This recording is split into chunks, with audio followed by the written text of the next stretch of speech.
Hello అందరికీ welcome to me Lakshmi's ముచ్చట్లు. పెళ్లి పందిరి, పెళ్లి సందడి స్టార్ట్ అయిపోయింది. పెళ్లి పందిరి చూడండి, చక్కగా పందిరిలో మామిడి కాయలతో తోరణాలు కట్టారు. ఎంత బాగుందో. మన సైడ్ అయితే ఓన్లీ ఇట్లా మామిడి ఆకులే కడతారు కదా.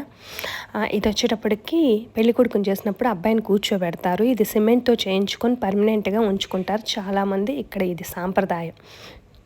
మనమైతే సహజంగా ఇక్కడ పెళ్లి టైంలో ఇంటి ముందు పందిరేస్తాం కదా, వీళ్ళు ఇలా సందులో కూడా పందిరి వేసుకుంటారు.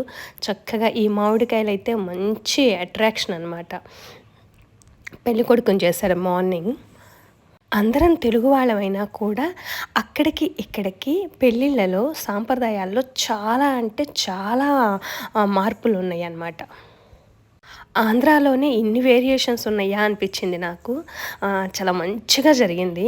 పెళ్లి కొడుకుని చేసినప్పుడు ఇట్లా వైట్ అండ్ వైట్లో పెళ్లి కొడుకుని చేస్తారంట ఇటు సైడు. తర్వాత నెక్స్ట్ కార్యక్రమాలు స్టార్ట్ అయినాయి.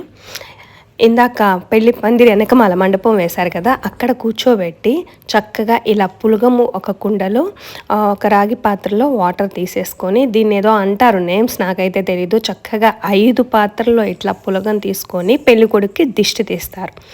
అలాగే కుడుములు గుగ్గిళ్ళతో కూడా సేమ్ ఇదే ప్రొసీజర్లో దిష్టి తీస్తారు.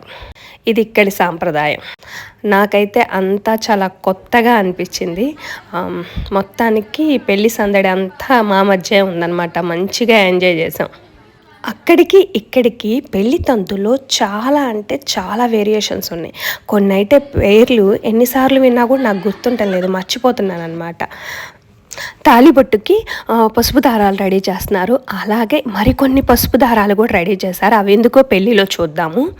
పెళ్లి కొడుకుని ఇలా ముత్తైదువుల మధ్యలో కూర్చోబెట్టుకొని భోజనాలు పెడతారు. అందరికీ తన ప్లేట్లో తను వడ్డిస్తూ ఉంటాడనమాట.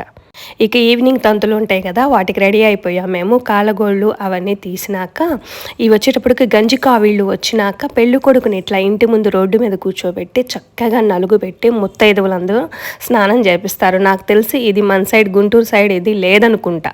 గంజి కావిళ్ళు వరకైతే ఉంది, కానీ ఇలా నలుగులు పెట్టి రోడ్డు మీద స్నానాలు చేపించడం అనేది లేదు.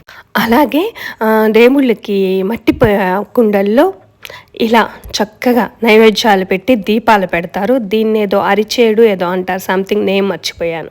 హర Hara Mahadeva. Thanks for watching. Video చూసిన ప్రతి ఒక్కరూ లైక్ ఇవ్వండి.